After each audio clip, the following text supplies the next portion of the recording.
I think the real story is we are not a Democratic or Republican nation, really. We're a common sense, middle of the road driven nation. Or let's see, war or pizza? I think most people are going for pizza.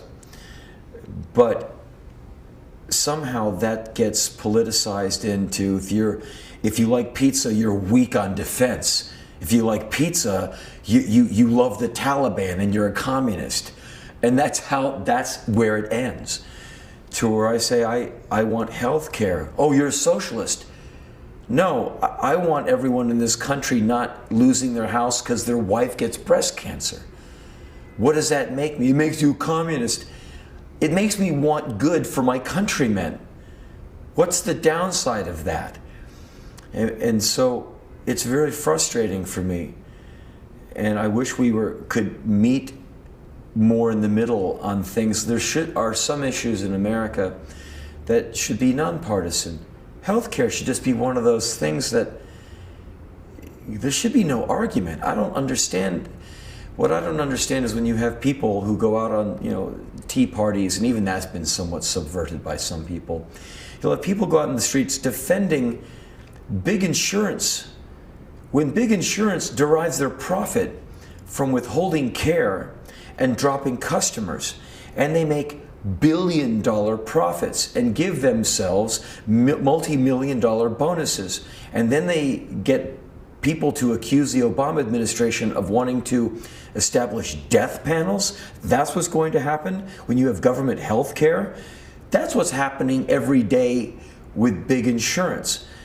And to me, I liken it to a situation where the captives protect the captors and shoot at the liberators. And that's, I think, is where we're at. And so when you watch Fox News and they'll say 94% of America hates the idea of a public option, I think that's because you polled them in a certain way.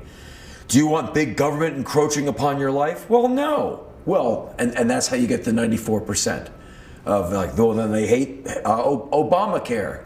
So these polls get, slotted into, how you want your game to go.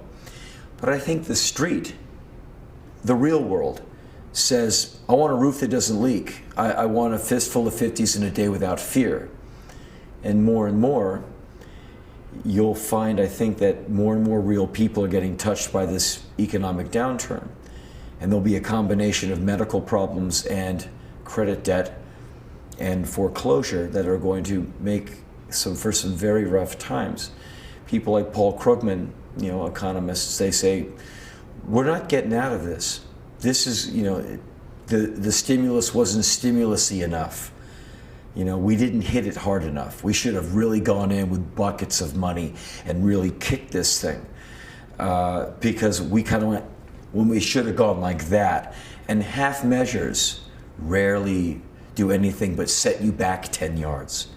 Half measures in war get more people killed. Half measures in anything. Anyway, I think that everything in this country has become politicized, almost every issue. I think it's due to one of the things, 24-hour news has a lot to do with that. You just need to keep that ball up in the air.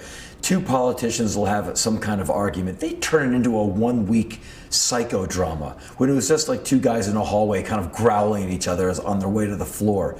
Really, it's not Peyton Place. It's just two old political bastards kind of having at each other. They've been doing for 17 years. And I think it is at America's great expense and great peril that this happens.